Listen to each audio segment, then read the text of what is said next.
Salut, c'est Cyprien, je suis actuellement à Los Angeles pour vous faire découvrir la prochaine console de Sony, la PS4. Et pour ça, on va aller se rendre à l'E3, le plus grand salon de jeux vidéo du monde.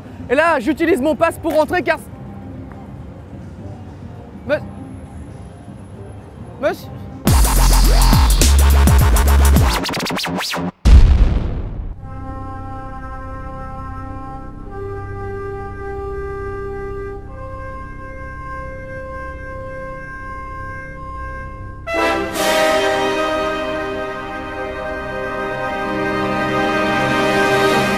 Ouais, c'est vrai, je suis plutôt d'accord avec toi. Ah, je suis en train de discuter avec la PS4 qui vient juste d'être annoncée, elle est devant nous. Et en fait, elle ressemble étrangement à la PlayStation 2 version italique. Hein. PS2, on surligne italique, ça donne ça à peu de choses près. Avec ces deux petites parties de plastique, un petit peu transparent, un petit peu rugueux. Allez, viens, on va la découvrir. Allez, viens, suis-moi. La face avant de la PlayStation 4. On peut voir du coup les deux USB face avant, ainsi que la fente qui est bien cachée entre les deux parties comme ça de la PlayStation 4.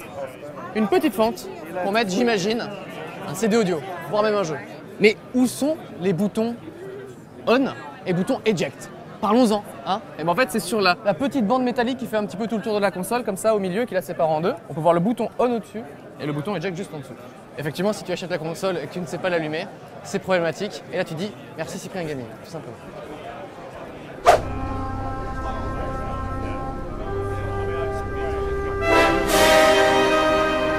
La voilà, hein, c'est la première fois que je prends la manette de la PlayStation 4 dans les mains. Bah, le premier truc qu'on remarque déjà, c'est il n'y a plus de boutons Start et Select. Ils ont disappear. Ils ont été remplacés, ou en tout cas substitués, ou en tout cas modifiés par les boutons Share et Options qui sont ici. Options qui ressemblent à une sorte de Start, voilà. Et Share qui, j'imagine, comme on a pu le voir dans les conférences d'avant, de partager immédiatement. Le problème, c'est qu'il est limite un petit peu trop proche hein, du pavé. Imagine, tu joues un petit peu ridicule, je ne sais pas, une sorte de Alexandra Lederman numéro 45. T'es tranquille, c'est un peu honteux, tu partages ça sur tout internet et t'es grillé. Voilà, c'était le petit échec du truc quoi. Comment louper sa vie? Quand je le prends dans les mains, les doigts sur les joysticks, ça n'a rien à voir parce qu'en fait les joysticks ont une petite, comment dire, ce n'est plus rond, ce n'est plus parfaitement rond, il y a une sorte de petit dénivelé. Et c'est vachement intéressant parce que je trouve qu'elle tient beaucoup mieux sur les doigts, on sait beaucoup plus où on en est sur le joystick. C'est un petit peu bizarre à dire. À cet endroit-là, là où il y avait avant, préalablement, des boutons Start et Select, nous avons un pavé tactile que je ne peux pas essayer dans la démo, mais on sait qu'il est tactile. Et aussi, petit détail, il est cliquable, comme une sorte de pavé d'ordinateur portable. Je ne sais pas si on peut voir ici. Clic, clic, clic. Les gâchettes ont l'air plutôt bien. Ça reste, on part sur du classique, on part sur, hein, toi-même tu sais. Elles sont plus petites, je pense. Ou alors en tout cas, elles ont une forme un petit peu plus discrète. Avant, c'était quand même des gros morceaux. Là, ils sont partis sur quelque chose d'un petit peu plus en forme de goutte. C'est pas plus mal, hein. On n'a pas besoin que ça fasse sous le doigt pour pouvoir les utiliser. On connaît forcément hein, les fameux 4 boutons. Hein. La croix, le rond, le carré, le triangle.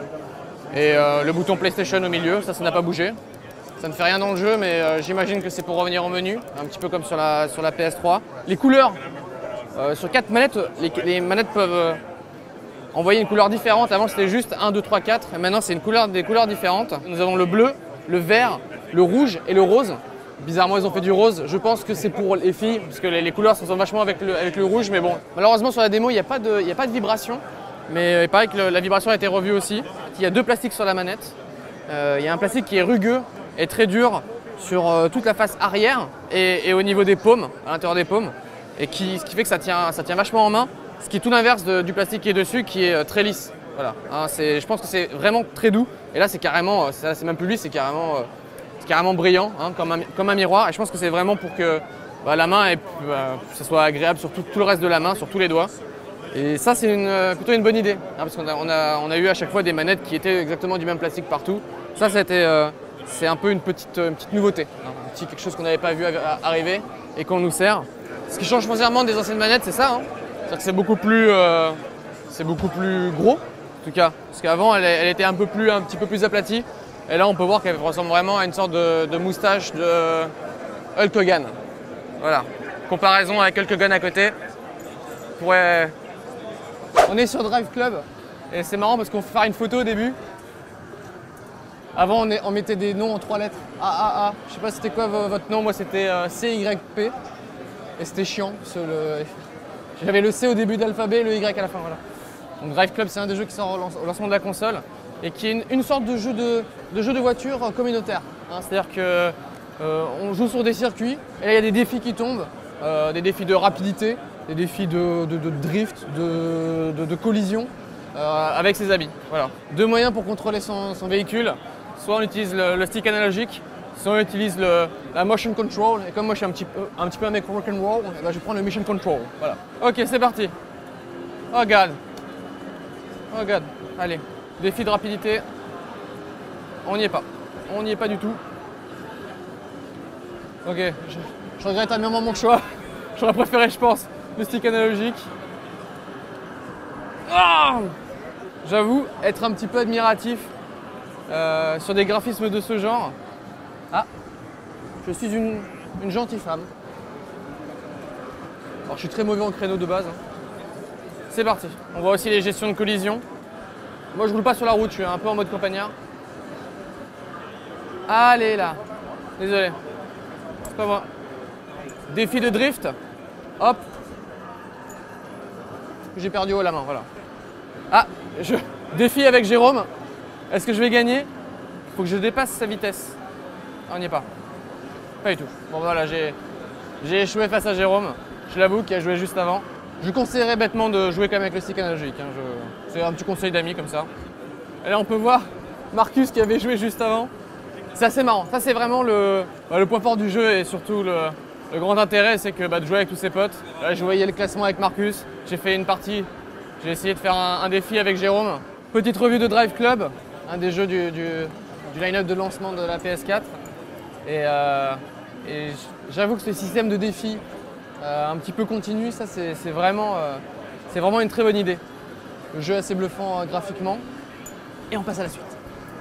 On est sur Killzone Shadowfall, un des jeux sur PS4 on peut jouer. On termine là-dessus, c'est probablement le plus beau jeu de la PS4. Je vais essayer de ne pas mourir, parce que le niveau est assez compliqué. Et c'est, pour l'instant, la claque graphique. Je vais essayer de me les faire en mode Splinter Cell. Et ce qui est intéressant, c'est qu'on peut utiliser un robot qui va nous servir un petit peu de compagnon. Et il peut scanner les endroits, mais aussi... Hop là.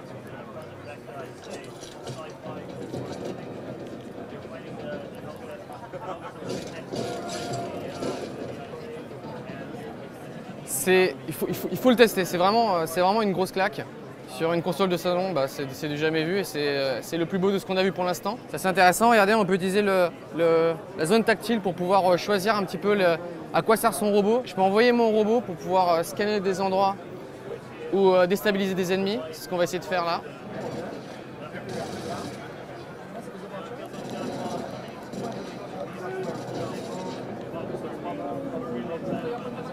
Ok, bon, c'est terminé pour moi. Voilà, c'était juste une petite prise en main. C'est une grosse claque, faut absolument le tester.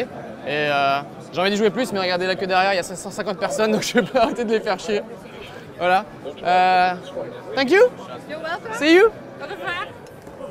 Conclusion de cette prise en main de la manette de la PS4 et la découverte un petit peu de la console. C'est très prometteur. Et puis j'étais assez ému de tenir dans les mains la manette qu'on va utiliser pendant presque 10 ans probablement. Bon, on cherche encore un petit peu l'utilité du pavé tactile et un petit peu déçu de ne pas avoir pu voir les menus de la console, hein, parce que c'est des menus qu'on va voir presque tous les jours, j'aurais bien voulu les voir. Mais en tout cas, ça m'a fait très plaisir de découvrir ça avec vous et pour vous. Et à très vite, salut!